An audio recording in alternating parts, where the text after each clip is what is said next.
air laut akan dikejar-kejar musuh ya. Nabi Musa di tepi laut. Kemudian suruh memukulkan tongkatnya. Nabi Musa nggak mikir, kok bisa gitu. Dia percaya aja. Pukulin terbelah. Nggak mikir, kok dipukul ya Allah, nggak gimana kan, nggak nanya dulu gitu. Mustahil kan gitu ya? Iya, kalau kita kan cuma mukul doang gitu. Mukul. Mungkin kalau kita disuruh, kita banyak nanyanya gitu. Iya. Itu menurut logika kita nggak mungkin. Nggak mungkin. Iya. Maka itu, tapi Nabi Musa bagaimana? Dengan keimanannya suruh pukul nggak nanya. Pukul ternyata Allah berikan jalan keluar. Iya. Nabi Ibrahim dilempar. Kemudian Allah ya naru kuni bardan wal salaman ala Ibrahim, hai api ya, jadi dingin selamatkan Nabi Ibrahim.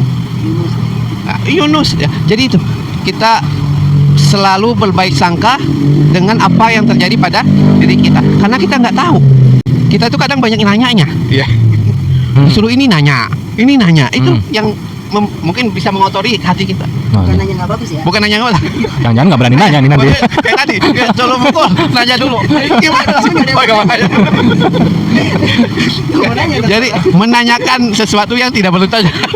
Gimana? Ya mungkin tahu lah teman-teman. Jadi kita tuh kadang banyak ngeluhnya. Ya innal insana khuliqa halu'a tadi ya. Bahwa sungguhnya manusia diciptakan penuh keluh kesah ya. Memang watak kita berkeluh kesah ya. Tapi ya itu kita kurangi dan kita yakin apa yang Allah timpakan pada kita adalah yang terbaik menurut Allah. Walaupun menurut kita nggak baik lah, tapi senantiasa kita bersyukur. Di Al-Quran bahwasanya satu ya hari ya di akhirat itu 5.000 tahun di dunia. 5.000 tahun di dunia. Jadi misalnya 60 tahun itu kita cuman 1,5 menit hidup kita. Apakah layak ya kita mengorbankan kesenangan yang abadi untuk yang cuma 1,5 menit? Maka itu di dunia ini perbanyak amalan sehingga bisa memasukkan kita dalam surga dan menjauhkan ke dalam neraka. Bagaimana itu? Nah, kita tanya pemantik selanjutnya. Insyaallah. Bismillahirrahmanirrahim. Assalamualaikum warahmatullahi wabarakatuh. Alhamdulillah, kita panjatkan puja dan puji syukur kita kepada Allah Subhanahu wa taala. Pada kesempatan malam hari ini kita bisa berkumpul dalam rangka mentadaburi diri kita ya, mengintrospeksi diri kita, apakah kita ini bagian daripada orang-orang yang beruntung. Dan mudah-mudahan sesuai dengan tema pada malam hari ini kita digolongkan menjadi orang-orang yang beruntung. Ya. Sebagaimana yang tadi sudah disampaikan oleh Bang Royhan, bahwa orang yang beruntung itu adalah orang yang ditakdirkan dirinya pada akhirnya nanti masuk ke dalam surganya Allah Subhanahu wa taala. Dan tentunya ini juga berkaitan juga dengan orang-orang yang dihindarkan dari api neraka. Artinya dia terhindar dari api neraka. Itulah orang-orang yang beruntung. Tadi juga disampaikan oleh Bang Royhan bahwa tidak semua keberuntungan itu bersifat materi. Ya, orang yang kaya, orang yang punya jabatan, orang yang punya kedudukan, orang yang punya kesempatan apapun itu, bisa saja itu bukan keberuntungan. Ya. Nah, maka seperti apa sih keberuntungan itu? Nah, jadi di sini mungkin ada beberapa kriteria yang menjadikan seseorang itu beruntung. Ya, tidak hanya beruntung di dunia, melainkan dia menjadi pribadi yang beruntung sampai ke akhiratnya nanti, insya Allah. Yang pertama tadi sudah disinggung juga oleh Ustaz Rehan, oleh Bang Rehan, bahwa orang yang beruntung itu adalah orang yang istiqomah menjalankan amal soleh. Ya, tentunya kita bisa memahami ya, apa yang dimaksud amal soleh itu adalah satu perbuatan kebaikan yang didorong ya atas dasar keimanan. Ya, jadi amal soleh itu pasti didorong atas dasar keimanan. Tidak ada seseorang yang menjalankan amal soleh tanpa ada dasarnya keimanan. Ya, nah jadi syarat selanjutnya adalah orang yang beriman. Ya, syarat selanjutnya adalah yang beriman. Kemudian keimanannya itu diteguhkan dengan menjalankan setiap perintah Allah, menjauh setiap larangan Allah yang diaplikasikan terhadap orang-orang yang memiliki ketakwaan. Nah, berarti orang yang beruntung juga adalah orang yang bertakwa. Nah, hal-hal tersebutlah yang menjadikan orang-orang tersebut bisa mendekatkan dirinya kepada jannahnya Allah. Ya, kalau tidak ada hal-hal tersebut, mustahil orang tersebut akan dekat kepada jannahnya Allah, ya, surganya Allah. Nah, maka dikatakan orang yang beruntung itu dimulai dari bagaimana dia bisa mengelola dirinya ketika di dunia. Karena Mustahil orang akan masuk surga tanpa dia bisa melalui kehidupannya di dunia. Namun bagaimana kehidupannya di dunia itu juga akan menjadi penentu kehidupan dia nanti di akhirat. Nah, maka kita didorong untuk menjadi pribadi atau orang-orang yang terkategori beruntung tadi. Ya. Nah, jadi kurang lebihnya seperti itu. Insya Allah nanti bisa kita kembangkan lagi ya dalam forum yang lanjutnya. Ya, mungkin itu. Iya. Nur Salim. Assalamualaikum warahmatullahi wabarakatuh. Waalaikumsalam warahmatullahi wabarakatuh. Perkenalkan, nama saya Akmal. Ada yang ingin saya tanyakan terkait tadi orang-orang yang beruntung itu adalah orang yang istiqomah ya. Untuk menanya ke siapa nih? Bang Ade atau Bang Roy? Bang Roy. Ya, Bang Oke. Ade, Bang Royan. Ya, kalau istiqomah itu kan sama aja dengan konsisten ya, kalau nggak salah. Konsisten terus ya, bisa. dia berterusan lah gitu setiap hari. Nah, istiqomah dalam hal itu tadi kayaknya dari dalam hal kebaikan ya, dalam hal menjalankan syariat Islam. Nah, kemudian yang ingin saya perdalam lagi itu istiqomah dalam kebaikannya itu kan kebaikan itu kan luas gitu. Jadi istiqomah dalam hal apa yang harus kita ambil gitu. Kan tadi kebaikan itu atau amal soleh itu kan banyak gitu kan ya. Nah, itu apa yang harus kita fokuskan gitu ya. Terima kasih. Maksudnya amal soleh apa gitu? Iya, yang betul. membuat kita jadi manusia beruntung gitu Ya, ya? betul. Silakan. Ya. Amal soleh banyak. Banyak amal soleh yang bisa kita kerjakan. Tapi kita bisa memilih tuh ya. Amal soleh apa yang kita kerjakannya sedikit tapi pahalanya besar. Ya kan ya? Ya kan ada. Kan ada amalan kecil berpahala besar. Contohnya ya. Kalimatani ya kan? Wafifatani alal sal, sakilatani fil mizan, habibatani ar-rahman. Dua kalimat yang ringan di lisan, berat di timbangan, dicintai oleh Allah Subhanahu wa taala. Subhanallah wa bihamdihi, subhanallahil azim. Nah, kemudian ada juga amalan-amalan lain yang pertama ya, amalan kecil pahalanya besar. Yang kedua adalah amalan yang apabila kita kerjakan kemudian pahalanya bisa terus-menerus. Ya. Jariah ya. Nah, kan Rasulullah sabda, mamata ibni Adam, apabila mati seorang manusia, in koto amaluhu, terputus semuanya amalnya, ila min salas, kecuali tiga. Sodakotun jariyah, sedekah jariyah, al ilmu yuntafabi, ilmu yang bermanfaat, dan waladun soleh, yatulah. Jadi ada tiga amalan yang apabila kita kerjakan pahalanya akan terus menerus. Yang pertama adalah amal jariyah. Kita kaji satu persatu ya. Amal jariyah, misalnya kita bikin masjid, ya. Selama masjid itu dipakai, maka pahalanya akan mengalir terus ke kita. Ya. Tapi kan nggak semua orang punya duit buat bikin masjid. Iya, betul. Itu yang duitnya banyak silakan bikin masjid. Ya. Kalau Yang kita nggak punya duit, nah, ngapain dong? yang kedua, misalnya waladun soleh, ya, yad'ulah. Ya. Anak soleh mendoakan kita. Berapa sih anak yang bisa kita buat gitu ya? Paling anak sekarang tuh 3 maksimal ya. Kalau nggak punya anak, gimana? Ya apalagi yang nggak punya anak. Ustaz Tovan berapa anaknya? 4 ya. Bisa nggak 10? Susah sekarang. Kalau orang zaman dulu mungkin bisa 12. Iya. Ya. Saya aja 3. Ustaz Ade berapa? 3. Antum 2 tuh. Ya paling banter 5 lah ya. Itu. Nah, tinggal satu nih yang bisa kita manfaatkan adalah al ilmu ilmu yang bermanfaat. Iya. Apabila kita mengajarkan ilmu yang bermanfaat, itu bukan cuman kita ngajarin gini ya, kita berdakwah, itu bermanfaat. Misalnya Mas Akmal lagi di warung kopi, ngobrol, kemudian ngajakin untuk ngaji. Selama orang itu ngaji, maka Mas Akmal akan dapat pahala itu. Multi level marketing. Jadi MLM bukan cuman apa CNI, MW, tapi juga pahala. Ya.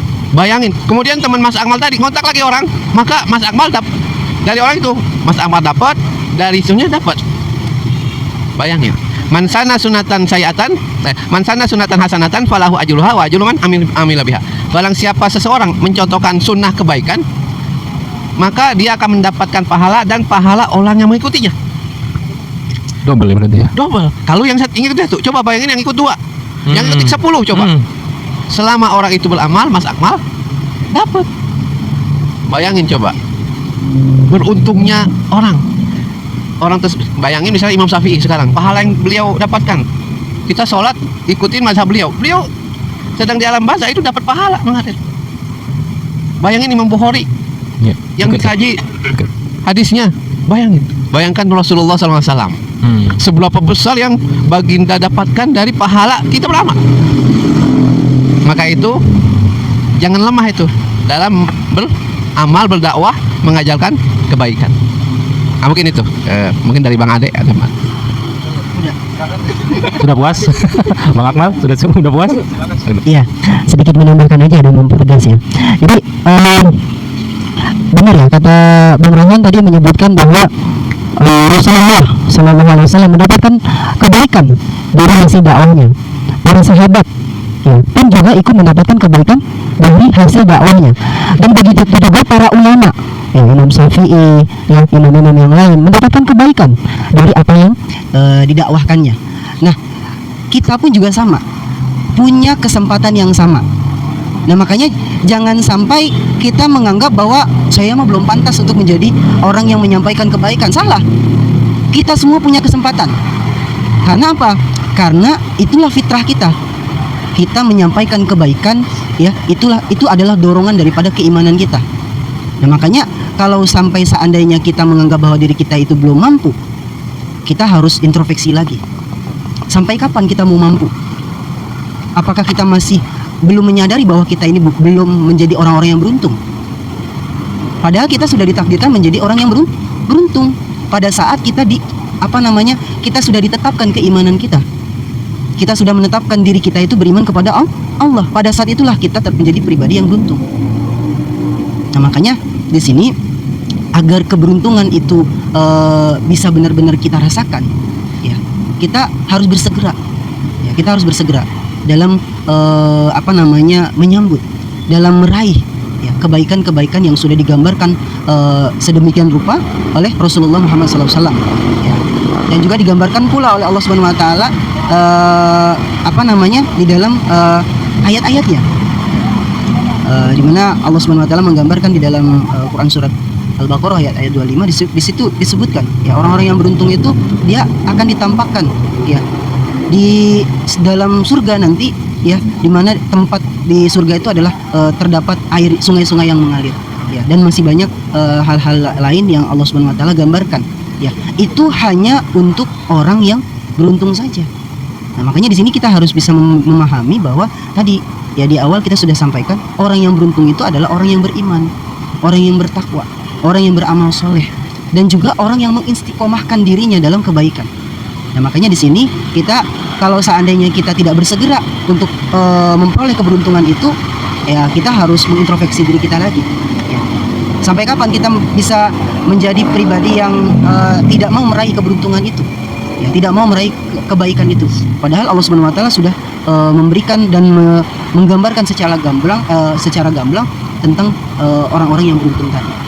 Mungkin itu ya tambahannya dari saya. Baik. Mungkin ada pertanyaan lagi dari audien nih, dari teman-teman kita nih, tentang gambaran bagaimana orang-orang beruntung, atau silakan. Bismillahirrahmanirrahim. Assalamualaikum warahmatullahi wabarakatuh. Waalaikumsalam warahmatullahi wabarakatuh. Perkenalkan dulu namanya, silakan. Oh, perkenalkan, nama saya Taufan dari Bekasi Timur. Dari Bekasi Timur? Iya. Sama kita juga. Oh, Bang Adi dari Bekasi Timur ya? Oh. Udah tadi. Saya duluan jadi. Ya, ini tadi kan membahas masalah keberuntungan, Dad.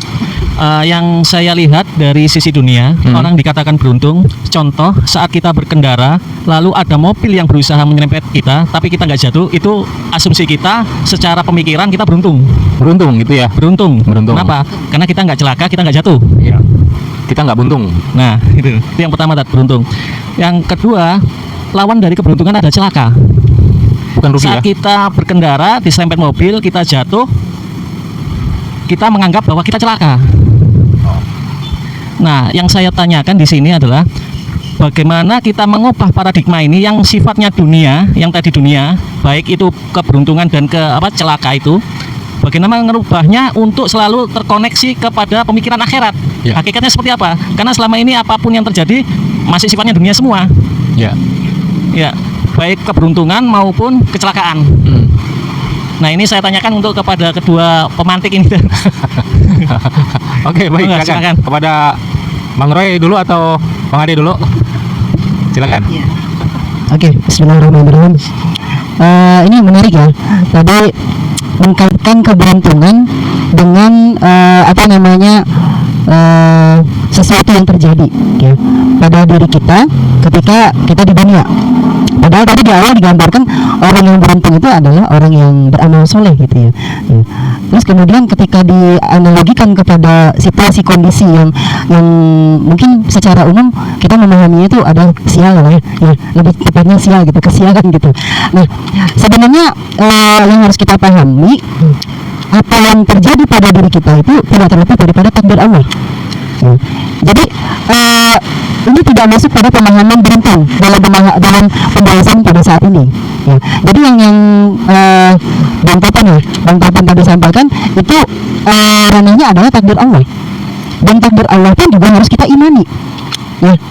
Sebagaimana kita diajarkan di dalam lingkup SD, SMP, SMA, ya terus-terusan tuh diajarin tentang rukun iman, ya kan? Salah satunya adalah takdir, ya kan? Takdir itu kan adalah ketetapan Allah. Ya, baiknya, buruknya, ya itu semua adalah ketetapan Allah. Ya, yang tidak bisa kita tolak, tidak bisa kita majukan, dan tidak bisa kita mundurin seperti itu. Dan itu ranahnya keimanan. Artinya apa? Artinya masih masuk sebenarnya pada konsep tadi bahwa orang yang beruntung itu adalah orang yang beriman.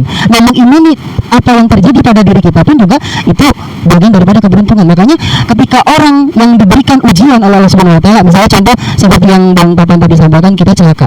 Kemudian kita selamat. Ya. Dan ketika kita selamat itu tentunya ada yang kita rasakan. Kita sabar dengan apa yang kita rasakan itu termasuk adalah keberuntungan. Karena apa? Karena hanya orang-orang yang beriman yang didorong atas dirinya itu untuk bersabar dalam menerima cobaan dari Allah Subhanahu wa taala. Berbeda dengan orang yang mohon maaf, ya, yang tidak beriman, dia pasti tidak akan sabar dengan ketetapan Allah. Padahal di balik ujian, di balik cobaan, di balik takdir Allah Subhanahu wa taala, pasti Allah akan memberikan satu kebaikan. Nah, makanya di sini harus harus kita kaitkan kepada keimanan lagi. Nah, harus kita dekatkan diri kita itu hanya kepada Allah Subhanahu wa taala. Jadi ketika kita menyikapi takdir Allah, kita akan menyikapinya dengan iman tadi. Seperti itu. Ya, mungkin itu yang saya sampaikan. Ya, silakan. Kayaknya udah nggak sabar ini mau ngomong. silakan. Ya kadang kita memandang sesuatu dari sisi dunia ya. Padahal tidak semua yang menurut kita baik itu baik menurut Allah. Ya. Kalau kita pandang baik, Nabi Ibrahim itu dibakar api baik nggak? Enggak kalau menurut pandang manusia. Tapi dengan pandang Allah baik. Ya. Orang miskin, ya. Kalau pandang kita buruk dalam dunia. Tapi Korun kaya baik nggak? Buruk. Makanya kita harus meletakkan baik dan buruk itu secara timbangan syariat. Untung secara syariat bagaimana? Ya. Untung secara dunia bagaimana? Kita kembalikan ke syariat. Karena baik buruknya itu sesuai dengan syariat. Untung ruginya sesuai dengan syariat. Sebagaimana tadi Bang Ade bilang, itu takdir. Maka itu Rasulullah SAW itu mencontohkan bahwa untuk segala sesuatu selalu ucapkan alhamdulillah. Apabila kejadian itu sesuai dengan yang kita inginkan, alhamdulillah binikmati tatimus solihah. Apabila kejadian itu tidak sesuai dengan apa yang inginkan, alhamdulillah ala kulli hal. Dari dalam setiap kejadian, apakah itu beruntung menurut kita ya atau celaka menurut kita, ucapkan alhamdulillah. Karena kita tidak tahu di balik itu. Ya. Di balik kejadian yang Allah timpakan ke kita nggak tahu akhirnya. Ya. Bagaimana Nabi Musa dihanyutkan ya di sungai. Ya. Ya. Bagaimana kan kalau mikir kok dihanyutin gitu ya. Yang penting kita percaya bahwa itu semuanya segalanya kebaikan.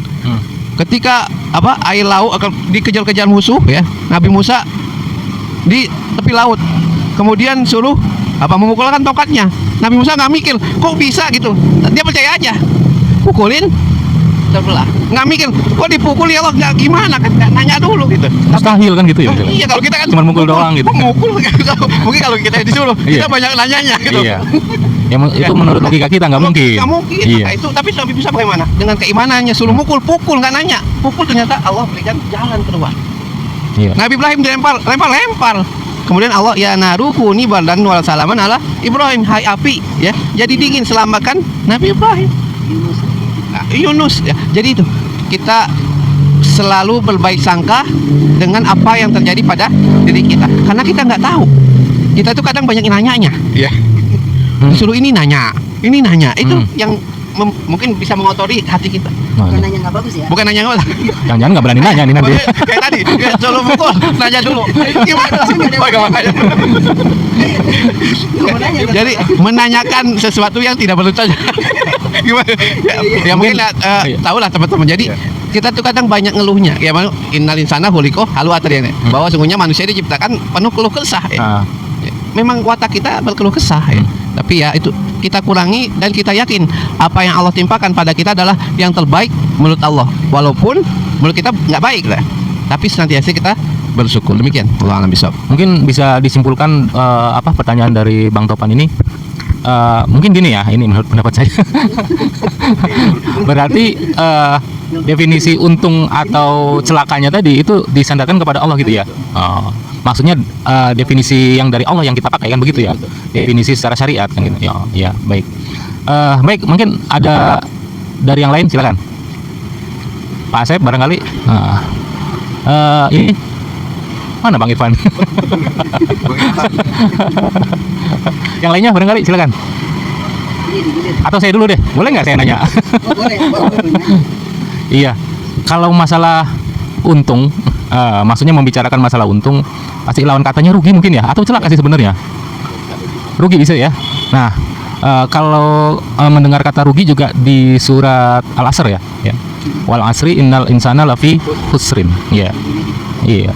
Demi waktu, nah ini Allah bersumpah ya, demi waktu, sesungguhnya manusia berada dalam kerugian. Ya. Nah ini saya sering mendengar ceramah begini nih, Bang Roy. Jadi banyak ceramah yang memberikan tausiah itu bahwa sebenarnya manusia itu defaultnya itu rugi, gitu kan? Defaultnya itu rugi, semua manusia kan gitu. Tetapi kan situ kan ada kecuali ya, illal ladzina amanu kan gitu ya. Nah kecuali manusia-manusia yang dia beriman, dia beramal soleh, lalu saling nasihat menasihati ya dalam kesabaran dan kebenaran kan gitu ya. Nah ini bagaimana menurut Bang Roy atau mungkin Bang Ade dulu yang jawab nih, silakan.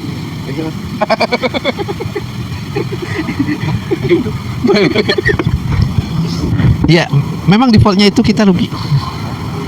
Makanya kan kata Rasulullah SAW, orang itu adalah orang yang rugi apabila amal hari ini lebih buruk dari amal kemarin. Iya. Bukan, itu celaka. Orang beruntung adalah amal hari ini lebih baik dari amal kemarin. Beruntung. Orang yang rugi adalah amal hari ini sama dengan amal kemarin. Oh iya. Orang celaka amal hari ini lebih buruk daripada amal kemarin. Kan kadang juga manusia itu biasanya stagnan ya. Sholat 5 waktu. Biasanya udah sholat 5 waktu ya gitu aja. Sholat subuh biasanya nunggu azan selesai baru datang masjid. Pernah nggak? Sebelum azan nih. Jarang gitu. Iya kan ya? Yang biasa. Iya, yang biasanya tuh. Biasanya datangnya pas azan, besoknya datangnya pas azan, besoknya rugi kan dia? Rugi. Amalnya sama dengan amal kemarin. Begitu juga yang nggak pernah sholat duha kan enggak. Dia rugi. Atau misalnya dia sholat duha 2 rakaat, besok 2 rakaat. Rugi kan? Pada hakikatnya memang manusia itu kerugian. Rugi dalam arti itu ya. Kemudian illal ladzina amanu wa amilus sholihat, kecuali orang yang beriman dan beramal soleh. Nah, sama tadi kayak Bang Ade bilang wa basyiril ladzina amanu wa amilus sholihat. Berikanlah kabar gembira bagi orang beriman beramal soleh, amal soleh. Ya. Annahumul jannah, bahwa dia akan masuk surga. Ya. Maka tadi 2 poin ini ya. 2 poin ini iman, amal soleh itu yang akan menyebabkan orang itu beruntung. Paham deh? Ya. Kenapa? Karena kalau iman tapi nggak ada amal soleh, kayak pohon nggak ada buahnya. Ya kan ya? Kalau amal soleh tanpa iman, ada buah nggak ada pohonnya. Langsung jadi beli. kan, Langsung bisa dibeli. jadi kalau jadi nggak mungkin misalnya ada amal soleh tapi nggak beriman, nggak diterima itu. Ya kan? Orang non muslim beramal, bangun yayasan sedekah, nggak nggak diterima karena nggak ada pohonnya tadi. Iya. orang Muslim tapi nggak sholat, nggak zakat, nggak dakwah. Itu kan berarti nggak ada buahnya. Sama juga, dia nggak akan beruntung. Dia tetap akan dalam kerugian. Makanya kalau kita ingin beruntung, tadi laksanakan beriman, kata Bang Ade, dan amal soleh sebagai wujud dari keimanan kita, pembuktian dari keimanan. Dan pembuktian keimanan kita tadi, amal soleh tadi yang berdakwah segala, itu nggak harus nunggu jadi ustadz dulu, nggak nunggu jadi hafiz Quran 30 juz. Balighu anni walau ayah. sampaikan dariku walau tahu saya. Iya. Kalau bisanya nyampain bismillah, sampaikan bismillah. Oh, bismillah tuh ini. Karena kenapa nyampainya bismillah dong? Karena saya bisanya cuma satu ayat bismillah. Tapi kan nggak mungkin. Nah, kalau cuma bismillah jadi orang rugi karena bismillah terus. Harusnya besoknya Ar-Rahman, Bismillahirrahmanirrahim. Jadi dia akan jadi orang beruntung. Setelah itu nanti alif lam mim zalikal kita itu. Berarti untuk menambahnya juga butuh referensi dong. Iya, butuh effort, butuh usaha. Nah, usahanya itulah yang Allah akan lihat. Oh. Usaha kita untuk menambah amal kita, menambah ilmu Iya. kita. Harus ada ilmu juga kan? Harus ada ilmu. Iya. Nah, itu tadi. Karena kalau kita misalnya bismillah, nyampein ke Bang Ade, besok nyampein dia bosan. Pasti dia mikir, oh besok nyampein masa bismillah lagi, belajar lagi. Oh besok Ar-Rahman gitu. Besok Ar-Rahim gitu. Jadi kita selalu, ketika kita berdakwah itu otomatis kita akan menambah sakofah kita. Supaya yang didakwahin nggak bosan. Bismillah lagi besok. Kita pasti bismillah gitu. Jadi ini mungkin Bang Ade nambahin. Iya, begini tambahan aja ya. Jadi tadi setelah kita benar-benar beriman, kemudian setelah kita memiliki ilmu dan kita mengamalkan apa yang kita miliki dan kita dakwahkan apa yang kita ketahui, ya. Selanjutnya kita harus tawadu. Ya. Tawadu itu adalah sifat rendah hati. Ya. Jadi orang yang kayak ibaratnya seperti perumpamaan kalau kita belajar bahasa Indonesia, orang yang berilmu semakin banyak ilmunya semakin rendah hati. Atau digambarkan orang yang banyak ilmu itu ibarat seperti padi, semakin berisi semakin merunduk. Nah makanya Bapak, orang yang berilmu dan orang yang benar-benar bisa memahami ilmunya itu, dia tidak akan sombong. Ya. Makanya ini juga implementasi daripada iman. Walaupun dorongan yang tadi kita adalah berdakwah, dorongan kita harus menyerukan kepada seluruh manusia, tapi di situ kita juga diminta untuk tidak sombong. Nah makanya tadi apa yang disampaikan Bang Rahan tadi, itu orang yang bertambah itu, ya, orang yang beruntung itu artinya dia orang yang benar-benar ketika dia menyampaikan sesuatu pada hari ini, besok dia menyampaikan hal yang lain. Kan terus dipacu, semangat untuk talabul ilmu itu terus dipacu. Nah pada saat dia bersemangat mengisi dirinya itu dengan ilmu-ilmu yang baik, dan dia apa yang dia miliki itu tidak menjadikan dia sombong. Nah makanya tadi ketika dia punya ilmu, ketika dia beramal, tapi di dalamnya itu ada kesombongan, ini juga orang yang merugi. Ya, makanya kita selalu bersemangat untuk menuntut ilmu, tapi kita harus benar-benar bisa menghilangkan dalam diri kita sifat sombong. Ya, sifat sombong dalam diri kita itu akan menjadikan kita itu sia-sia. Ya, sia-sia seperti itu. Ya, makanya biar kita menjadi pribadi yang benar-benar ganteng, ya, ganteng yang benar-benar kafah, ya, yang benar-benar menarik. Ya, makanya kita harus benar-benar memahami sifat-sifat yang mendorong kita untuk menjadi pribadi yang beruntung tadi. Ya, itulah tambahannya. Oke, baik. Terima kasih, Bang Ade. Buat yang lainnya barangkali bisa dialog, diskusi ya. Kita jangan satu arah saja nanti kayak khutbah nih. Kayak ceramah ini. Baik, yang lainnya silakan. Ya? Tambahan. Oh, mau ada tambahan, silakan. Saya tertarik tadi apa Bang Ade bilang ya, dakwah ya.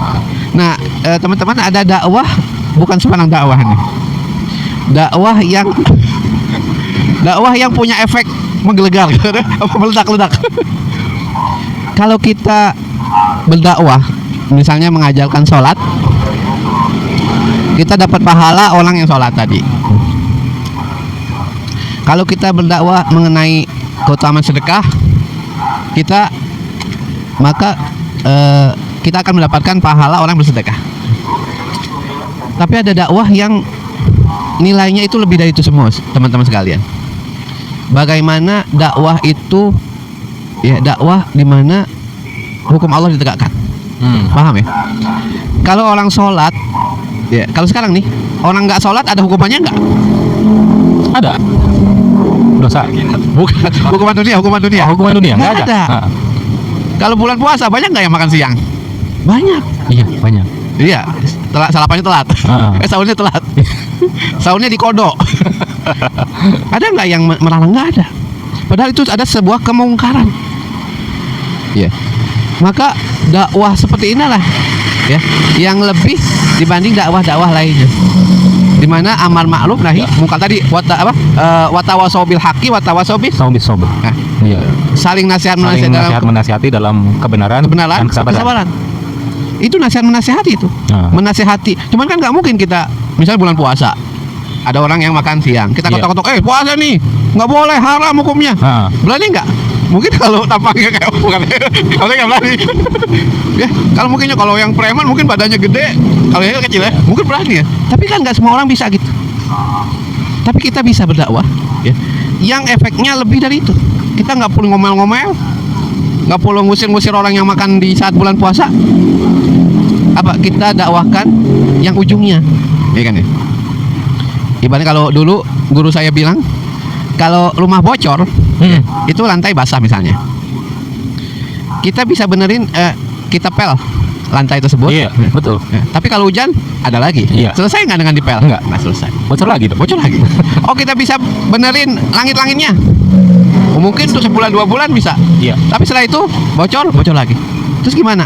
Kita ganti gentengnya. Kalau kita ganti genteng perbaikin, nggak bocor lagi. Begitu juga. Kalau Nggak kemungkinan ganti rumah gitu. boleh ganti rumah. Ganti rumah yang bocor lagi. Ganti rumah yang. Nah, kalau misalnya tadi ada orang puasa, bulan puasa makan siang, mungkin kita bisa tuh ngusir-ngusir. Tapi besok mungkin dia Ini nggak lagi. makannya tempat lain. Iya, pindah dia. Pindah, nggak selesai masalahnya. Nggak selesai, betul. Maka yang perlu kita ganti adalah sistemnya. Oh. Ya. Jadi dakwah kepada sistem yang kafah itu adalah dakwah yang paripurna. Bukan cuma menghilangkan efek di bawah, tapi sampai ke akar-akarnya bisa selesai. Orang yang nggak sholat nggak ada lagi, pasti semuanya sholat. Zaman Rasulullah bukan nggak sholat jamaah coba. Sholat tapi di rumah. Ya. Mau dibakar coba. Kalau sekarang nggak sholat tapi dibiarin, kan ini kemungkaran. Iya. Maka dakwah kepada sistem yang kafah adalah dakwah yang benar-benar ya efeknya luar biasa, dan tentu pahalanya juga lebih besar dibanding pahala dakwah-dakwah yang lainnya. Oh, gitu. Ulang besok. Baik, yang lainnya silakan beri tanggapan ya, diskusi dan dialog. Bang Ilham barangkali ada ini. silakan. Dia menambah hidup dialognya, diskusinya. Silakan. Suaranya nggak kedengeran nih. Suara saya kalah soalnya. Coba, dia masuk ke sana, nggak masuk ke situ. Di belakang. Mungkin ada yang belum kenal ini Pak Ilham. Ya, bismillahirrahmanirrahim. Silakan diri. Assalamualaikum warahmatullahi wabarakatuh. Alhamdulillah, saya Ilham, tinggal di Bekasi Timur juga sama. Sama ya. Hanya sedikit nambah kan ya, karena perkara ini juga perkara yang kemarin disambungkan juga bisa. Kalau kemarin kita sudah membahas tentang akal ya. Kemarin itu kan ada 4 komponen, ada otak, ada indera, ada fakta ya, ada maklumat sabiqah. Ya. Nah, bagaimana dengan manusia paling beruntung kan gitu ya? Ada manusianya. Berarti Manusia ini beruntung tuh gimana? Nyambungin dari materi kemarin nih, minggu kemarin. Ya, Oke, siap. berarti kan ini perkara yang goib sebenarnya. Kalau saya lihat ini, karena tadi kalau dibahas ke dunia, ini pasti kan terindra. Kalau terindra mah udah nyaman aja ya. Kita punya harta, punya keinginan kemudian terkabulkan, ya. Ini perkara-perkara yang bisa dilihat. Masalahnya ada tadi lebih banyak memang perkara-perkara goib yang masa akan datang. Ini perkara goib itu paling tidak ada 3 kan? Perkara yang masa lalu, ya kan? Kemudian perkara yang masa depan, ya. Masa depan. Kemudian perkara yang memang tidak bisa dilihat itu. Ah. Ya. Itu kan goib ya, nggak bisa dilihat ya. tidak Apa yang bisa lihat? dihindari. Angin bisa lihat? Bisa dirasakan. Kena Nah, itu kan misalnya ya, perkara-perkara yang nggak bisa dilihat tadi, ya makhluk apa tuh? Makhluk halus tadi misalnya semangat apa tadi, semangat dakwah, semangat yang kemudian itu kan nggak nampak gitu, ya. Kemudian ada perkara-perkara yang lampau, ya. Perkara lampau ini sudah kita lewati, misalnya kelahiran Nabi Shallallahu Alaihi Wasallam, itu kan perkara lampau yang kita dapatkan gitu. Jadi kemudian yang ketiga perkara-perkara yang akan datang. Nah, perkara-perkara ini ketika kemarin kita bahas, kita punya 4 komponen tadi. Kalau yang sekarang ini paling tidak ada 2 komponen saja, ya. Ada faktanya, kemudian ada maklumat yang sudah kita dapat, ya. Jadi fakta yang kita dapat, misalnya tadi ya, orang-orang kaya bagaimana caranya, kemudian dia mendapat keinginan yang diinginkan dan seterusnya. Kemudian ada perkara-perkara yang kemudian apa tadi, bagaimana kemudian maklumat ini dia dapatkan. Nah, ini kan maklumat sebenarnya. Ya, perkara-perkara maklumat yang kita ingin dapatkan di sini, di kajian ini. Nah, masalahnya di situ. Ya, jadi ada 2 tadi kan, dua komponen. Nah, perkaranya bagaimana ya, memahami 2 komponen ini kan harus ada. Kemudian kalau kemarin ada perkara akal, nah kalau sekarang masalahnya apa? Dalilnya kan gitu, ya. Dalil yang kemudian harusnya dipahami oleh akal tadi. Nah, tinggal nanti dalilnya ini dipahami sahih atau tidak, gitu. Nah, sahih ini kan nanti ada tingkatannya, ada sahih, ada wahan, ada kazib ya. Kazib kan bohong nanti. Nah, ini perkara-perkara yang nanti ada tingkatannya, ya, tingkatan itu. Nah, sehingga ketika nanti dalil-dalil ini disampaikan, kemudian tadi mungkin ya dalil sahih. Dalil sahih itu kan dalil yang disampaikan dari Nabi misalnya, ya, dari Nabi kepada sahabat, kepada tabiin, ya, kemudian tabiin dan seterusnya sampai ke ulama sampai ke kita kan gitu ya. Nah, kemudian kita sampailah mana manusia yang paling beruntung. Nah, itu tadi sudah banyak dipaparkan. Nah, disinilah perkaranya, manusia paling beruntung ketika apa? Tadi kalau masuk surga. Tinggal apa amal yang bisa mengantarkan kita masuk surga, kan gitu ya. Maka dibutuhkan literasi dalil. Nggak perlu lagi pakai otak, nggak perlu lagi pakai penginderaan, karena ini masalah keimanan. Kalau keimanan letaknya di mana? Iya, di hati. Kalau keimanan masuk ke otak, jadi apa? Timbul pertanyaan tadi. Tongkat dilemparkan, kok tongkat yang dilemparkan kan gitu ya. Kok apa namanya, ketika Nabi Musa udah ini kok saya harus belah laut dengan tongkat ini, kan jadi muncul pertanyaan. Padahal itu adalah perkara iman yang kemudian ya mestinya dilaksanakan gitu. Nah, ketika tadi mungkin berbicara dakwah, ya, maka ini perkara yang mesti dilaksanakan, ya. Karena dalilnya jelas, ya. Kemudian dasar-dasarnya tadi juga jelas. Perkara-perkara yang masuk akal, kemudian yang diimani oleh hati, kan seperti itu ya. Nah, tinggal bagaimana pelaksanaannya. Nah, tadi ada yang beriman dulu, kemudian beramal soleh, ya, seperti itu. Kemudian setelah beramal soleh, seperti apa lagi, ya? Harus istiqomah misalnya, ya. Setelah istiqomah apa lagi, kan gitu ya, menyampaikan lagi kepada yang lain yang mungkin belum tahu, ya, yang mungkin masih malas-malas malas-malasan gitu ya, seperti itu. Makanya ketika kita sudah istiqomah di sini, maka ajaklah yang mungkin masih malas-malesan, atau mungkin ya kita doakan yang masih punya uzur, yang mungkin masih dalam keadaan sakit, ya, kita doakan agar mereka bisa hadir di sini, seperti itu, ya. Jadi ketika dakwah mungkin bisa yang paling dekat tadi dengan ngopi-ngopi ya, kemudian kita berangkat kepada yang lebih besar. Nah, inilah perkara-perkara yang nantinya bisa dilakukan individu, ya, kemudian nanti kepada sistem yang baik, seperti itu, ya. Baik, itu saja tambahan saya. Terima kasih. Baik. Kayaknya semakin panas nih, semakin malam nih. Iya, semakin mengundang banyak pertanyaan ini. Silakan, ayo. Nanya. Kayaknya masih ini malu-malu nih. Ayo, silakan. Ayo nih Bang Roy. Satu lagi mungkin Bang Roy, pertanyaan dari saya Bang Roy. Jadi teringat surat Al-Imran ayat 103 apa 104 ya? Ta'muruna bil ma'ruf wa yanhauna 'anil munkar wa ulaika humul muflihun. Kan gitu ya. Nah, ini bagaimana ini? Silakan, Bang.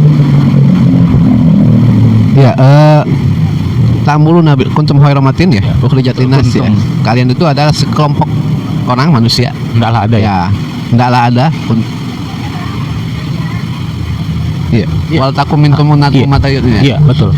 Jadi ada sekelompok manusia yang tadi nggak semuanya nih, sekelompok ya, yang berdakwah ta'muruna bil ma'ruf ya, untuk menganjurkan kepada kebaikan dan mencegah pada kemungkaran ya. Wa ulaika humul muflihun, dan mereka adalah orang yang beruntung. Nah, itu. Ya. Intinya memang tadi bahwa dakwah itu dakwah namanya ya. Dakwah menyeru. Ya. Orangnya jadi dai. Nah, karena sifatnya menyeru tadi, menyeru. Kalau orang mengajak yang ma'ruf itu banyak. Karena disebutkan wayad'una ilal khairin gitu. Iya, menyeru kepada kema'rufan. Ngajak sholat gampang loh. Ngajak sholat, ngajak puasa. Iya. Tapi melarang riba susah. Melarang koperasi, melarang pacaran susah. Mencegah kemungkaran lebih sulit dibanding menganjurkan kebaikan. Karena orang diajak kebaikan nggak banyak yang nolak. Ayo sholat, ayo sedekah. Enggak, paling enggak entar aja lain kali, paling gitu. Tapi antum coba orang lagi dua-duaan, nggak boleh pacaran, coba bisa dimpukin ya. Karena mencegah kemungkaran itu levelnya di atas daripada menganjurkan kebaikan. Ya. Maka itu urutannya adalah menganjurkan kebaikan baru mencegah kemungkaran. Karena tidak mungkin semua orang bisa menganjurkan kebaikan, tapi tidak semua orang bisa. Ya tadi. Maka inilah orang-orang yang beruntung. Ya. Orang beruntung tadi dua hal, ya, menganjurkan kebaikan dan mencegah kemungkaran. Tentu sebelumnya adalah beriman dan amal-amal soleh. Ya. Beriman beramal soleh. Dan ketika diperintahkan samina wa ta'na, nggak banyak nanya tadi. Ya. Nabi Musa suruh mukul, nggak nanya. Nabi Nuh disuruh bikin perahu, nanya nggak, padahal dibikin di atas bukit. Kalau kita bikin perahu di atas bukit di musim panas, nanya nggak kita? Nanya pasti. Ini gimana? Beritanya nggak logis ini. Bikin perahu di atas bukit di musim panas. Kalau bikin perahu di tepi laut, gampang ya. Oh, bikin perahu di pinggir laut. Nah, ini di atas bukit coba. Kan kalau coba kalau Nabi Nuh orang kayak kita, nggak jadi di perahu, yang nanya. Tapi samina wa ta'na. Ya, jadi kita yang ngejekin Nabi Nuh ya, waktu itu ya. Bukan kita. Bisa. Ya, jadi tadi intinya kalau kita mikirnya ke sana kan gitu ya. Jadi tadi iman, amal soleh, menganjurkan kebaikan, mencegah kemungkaran, dan yakinlah bahwa ada kebaikan di setiap keadaan. Nah, sebenarnya itu yang ya, jadi apa banyak orang bertanya kan gitu.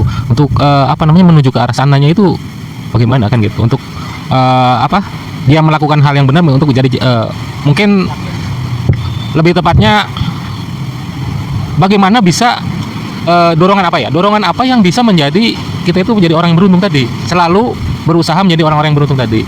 Tadi dorongan keimanan kata Bang Ilham tadi. Keimanan ya. Karena tadi akal nggak perlu lagi. Fakta emang bisa kita tadi Nabi Nuh bisa nggak mengindra? Oh nanti akan banjir besar 40 hari 40 malam. Enggak. Tapi faktor keimanan. Yakin apa yang Allah perintahkan itu yang terbaik. Berarti imannya harus naik terus. Ya? Harus kuat. Oke. Ya. Mungkin itu. Wallahu a'lam bishawab. Ayo, yang lainnya silakan. lagi pengen. Oh, silakan. Yang meledak-ledak. Ya, jadi tadi ketika Bang Nur Salim menyebutkan ayat Quran surat Al-Imran ya, ayat 104, saya langsung bergerak tangan saya untuk mencari ya tafsiran dari ayat tersebut ya. Nah, ini sedikit saya bacakan. Tanya ChatGPT. Ya, ini baca aja nih. bukan ChatGPT. Ini Quran Kemenak ya. Ya alhamdulillah di sini ada tafsirannya. Jadi silakan. Bisa bisa dilihat juga. Jadi untuk mencapai maksud tersebut ya, wal takum minkum tadi ya, perlu adanya segolongan umat Islam ya. Jadi harus umat Islam nih. Nah, kebetulan kita udah menjadi umat Islam nih. Berarti dorongan itu harus kita yang mewujudkan ya. Yang bergerak dalam bidang dakwah, yang selalu memberi peringatan. Ya, jadi agar kita menjadi pribadi yang beruntung tadi, ya kan endingnya kan beruntung kan? Ya. Berarti kita harus memberikan peringatan. Ya. Bila mana tampak gejala-gejala perpecahan dan penyelewengan, Karena itu pada ayat ini diperintahkan agar di antara umat Islam ada segolongan umat yang terlatih di bidang dakwah yang dengan tegas menyerukan kepada kebajikan, menyuruh kepada yang ma'ruf dan mencegah dari yang mungkar. Dengan demikian umat Islam akan terpelihara dari perpecahan dan infiltrasi pihak manapun. Ya, menganjurkan berbuat kebaikan ya tidak cukup, tetapi harus dibarengi dengan menghilangkan sifat-sifat yang buruk. Ya, siapa saja yang ingin mencapai kemenangan, maka ia terlebih dahulu harus mengetahui persyaratan dan taktik perjuangan untuk mencapainya. Yaitu kemenangan tidak akan tercapai melainkan dengan kekuatan, dan kekuatan tidak akan terwujud melainkan dengan persatuan. Persatuan yang kukuh dan kuat tidak akan tercapai kecuali dengan keutamaan itu, melainkan dengan terpeliharanya agama, dan akhirnya tidak mungkin agama terpelihara melainkan dengan dakwah, dengan adanya dakwah. Ya, maka kewajiban pertama umat Islam itu ialah menggiatkan dakwah agar agama dapat berkembang baik dan sempurna sehingga banyak pemeluknya. Dengan dorongan agama akan tercapailah bermacam-macam kebajikan sehingga terwujud persatuan yang kukuh kuat. Dari persatuan yang kukuh kuat tersebut akan timbul kemampuan yang besar untuk mencapai kemenangan dalam setiap perjuangan. Mereka yang memenuhi syarat-syarat perjuangan itulah orang-orang yang sukses dan beruntung. Ya, jadi kalau seandainya di sini sudah digambarkan kita ini sudah menjadi calon-calon orang yang beruntung. Karena tadi kita sudah disampaikan di awal, kita adalah orang yang haus tentang ilmu. Kita orang yang selalu dekat dengan majelis ilmu. Ya. Nah, tinggal apa yang kita dapatkan tadi, seperti apa yang Ustaz Rehan tadi, Bang Rehan sampaikan tadi, ya, sampaikanlah walaupun satu ayat. Walaupun satu ayat itu berharga sekali buat orang yang membutuhkan. Nah, makanya dengan berkumpulnya kita di sini mendorong semangat kita untuk berdakwah. Mendorong semangat kita untuk menjadi apa? Wal takum minkum, ya, umat yang apa tadi? Beruntung, umat terbaik, ya. Dan itu akan terwujud apabila kita berada dalam sekumpulan tadi, berada dalam sekumpulan yang sama-sama memiliki visi, ya. Visi untuk apa? Untuk menyampaikan dakwah Islam, untuk menyerukan dakwah Islam, untuk mewujudkan kemenangan Islam tadi, seperti itu, ya. Mungkin itu saja ya, dilanjut lagi bersama Ustaz. Baik, malam semakin larut ya. Ketika kita di penghujung tongkrongan kita, diskusi kita ya, mungkin dari Bang Ray dulu ya untuk closing statement ya. Kira-kira seperti apa closing statement? Ya, kita harus ya, Disimpulkan saja. kesimpulannya supaya menjadi orang beruntung, kita perkuat iman kita, perkuat iman kita, kemudian istiqomah, beramal soleh, menyuruh kepada kebaikan, mencegah kemungkaran, intinya berdakwah. Ya. Jadi janganlah kita mau masuk surga sendirian. Ya. Harus ada jarak. Karena kalau kenikmatan kalau dinikmati sendirian nggak enak. Makanya Nabi Adam itu minta Hawa kenapa? Di surga sendirian, bosen. Makanya sepi ya Pak. Antum masuk surga sendirian ada apa aja, cuman nggak ada yang diajak ngobrol. Bengong. Maka itu berdakwah supaya kita masuk surganya jangan sendirian. Mungkin itu. Allah. Silakan, Bang Ade. Closing statement. Ya. Kesimpulannya. Kesimpulannya adalah kita harus punya tekad, ya, komitmen yang kuat. Yang pertama untuk memakmurkan majelis ini, agar kita bisa bersama-sama menjadi anak-anak tongkrongan yang beruntung tadi. Karena salah satu syarat keberuntungan itu kita berada pada majelis yang di dalamnya ada ilmu, gitu. Yang kedua, kita bersama-sama menyerukan kebaikan dan juga berupaya mencegah kemungkaran. Nah, tentunya itu semua akan bisa terrealisasi dengan dakwah. Dan makanya agar aktivitas dakwah ini semakin lebih menarik, semakin lebih berkah. Ya, kita banyak-banyak ngajak teman nih. Ya, untuk memakmurkan majelis ini kita istiqomahkan. Insya Allah setiap hari Sabtu malam kita istiqomahkan untuk memberikan kebaikan, menebar kebaikan di majelis kreator. Ya, mungkin itu kesimpulan dari saya. Kurang lebihnya mohon maaf. Wassalamualaikum warahmatullahi wabarakatuh. Dari Bang Ilham barangkali ada kesimpulan?